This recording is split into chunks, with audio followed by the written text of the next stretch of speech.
মধ্যে প্রকাশ্য দিবালোকে পাথর মেরে মানুষকে হত্যা করা যায় এবং মিডিয়া দিয়ে সেটা ধামাচাপা দেওয়া যায়, তাহলে নির্বাচনের সময় সারা বাংলাদেশে হাজার হাজার কেন্দ্রে কত পাথর মারা হবে, কত গুলি করা হবে, তখন যে মিডিয়া কি করবে তা আমাদের বুঝ হয়ে গেছে।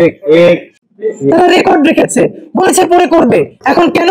মিডিয়ার চরিত্রটা হয়েছে এমন। দেখেন, বাংলাদেশে এমন মিডিয়া হাতে গোনা দুই একটা থাকতে পারে যারা মূলত মিডিয়াকেই বিজনেস আকারে ধরে ওখান থেকে তাদের হাউসের সবার স্যালারি হয়। মূলত এখানে মিডিয়ার কাজ কাজ করে না। মিডিয়ার কাজ হলো তার কর্পোরেট হাউসের সাথে ডিলিং তৈরি করা। সুতরাং এই যে আগে যারা আওয়ামী লীগ চেটেছে 15 বছর ধরে, সেই চাটাটা এখন জিব্বাটা একটু একবার করে বিএনপির দিকে জিব্বা বাড়িয়ে দিয়েছে। এটা বিএনপিকে বলতে হয় না আমাকে চাটো, কারণ সে জানে আগামী এখন আবার বেশ কিছুদিন ক্ষমতায় বিএনপিকে থাকবে, সুতরাং প্রচুর পরিমাণ বিএনপিকে চাপতে হবে। আপনারা বলেন কোন নৈতিকতার দায়ে আপনারা, আমি 3 থেকে 4টা মিডিয়া হাউসের ভাইদের সাথে ইনফরমালি কথা বলে বোঝার চেষ্টা করতে, ভাই সত্য করে বলেন আপনারা কি এটা জানতেন না?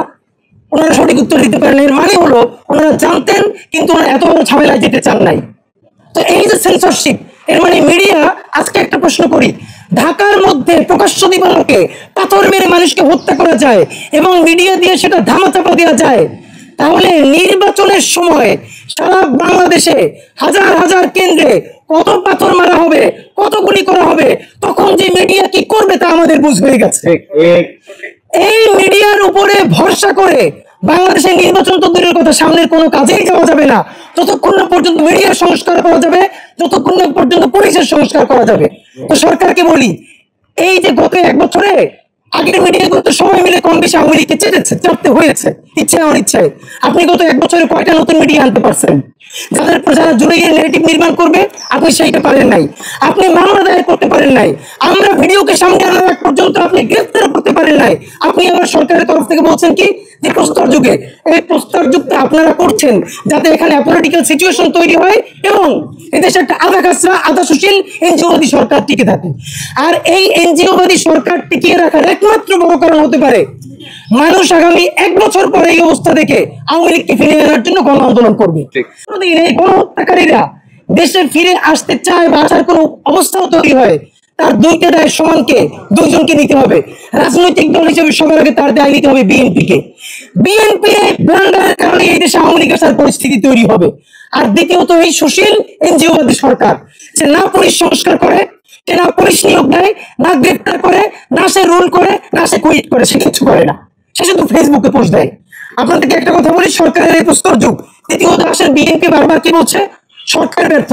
তাহলে বিএনপিকে একটা কথা আপনাদেরকে মনে করাই দেই, এই যে বারবার বলছে সরকার ব্যর্থ, সরকার তো আমরা দেখেছি বিভিন্ন উপজেলায়, আপনারা মিডিয়া নিউজ করেছেন মাঝে মধ্যে, যে আওয়ামী লীগের অমুককে গ্রেপ্তার করেছে পুলিশ, স্থানীয় বিএনপি থানায় হামলা করে তাকে ছিনিয়ে এনেছে।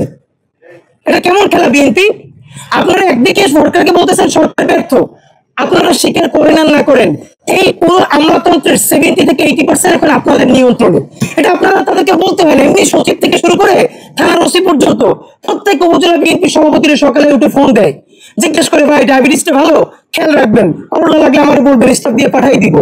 মানে হলো এখন সচিব থেকে শুরু করে এলাকার এসআই পর্যন্ত যে যার নিয়ন্ত্রিত বিএনপির ফোন দিয়া স্বাস্থ্যের খোঁজ খবর নেয় যাতে পরবর্তী প্রমোশনটা ঠিক মতো হয়। এটা তাদের চরিত্র। এই সরকার তো আপনাদের নিয়ন্ত্রণে, আপনাদের আমলাতন্ত্র সেটআপ এটা নিয়ন্ত্রণে। এটা আপনার মানে যখনই ভালো কিছু সেটা বিএনপির, যখনই খারাপ কিছু সেটা সরকারের। এই বিচারিতা কেন? মেনে নিলাম সরকারের ব্যর্থতা। তাহলে সরকার যখন গ্রেপ্তার করে, পুলিশ যখন গ্রেপ্তার করে, কিছুদিন আগে পত্রিকা এসেছে আপনারা দেখেছেন না, থানার মধ্যে ঢুকে ওসির রুম তছনছ করে স্থানীয় বিএনপি কর্মীরা তারপরে তাদের আসামি ছাড়িয়ে নিয়েছে। মানে মামলা করলে, গ্রেপ্তার করলে থানার ওসির রুম গিয়ে ভাঙবেন, আর যদি গ্রেপ্তার না করে তাহলে বলবেন যে সরকার ব্যর্থ। আসলে আপনারা চানটা কি?